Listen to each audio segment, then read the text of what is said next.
పేకాట రాయుళ్ల అరెస్ట్. జగిత్యాల జిల్లా ఇబ్రహీంపట్నం మండలంలో పేకాట రాయుళ్ల అరెస్ట్. ఇబ్రహీంపట్నం మండలం వేమ్లకుర్తి గ్రామ శివార్లోని అటవీ ప్రాంతంలో నమ్మదగిన సమాచారం మేరకు పేకాట స్థావరంపై SI Ibrahimpatnam R Umar Sagar police సిబ్బందితో దాడి చేసి ఏడుగురు పేకాట రాయులను అదుపులోకి తీసుకొని వారి వద్ద నుండి 22,240 రూపాయలు సీజ్ చేసి కేసు నమోదు చేయడం జరిగిందని ఎస్ఐ ఉమాసాగర్ తెలిపారు.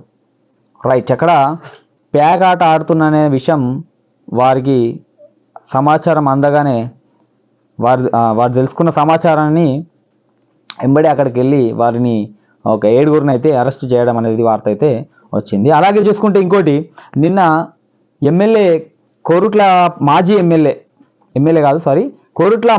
ఎమ్మెల్యే కల్వకుంట్ల విద్యాసాగర్ రావు పైన కొన్ని ఆరోపణలు అయితే నిన్న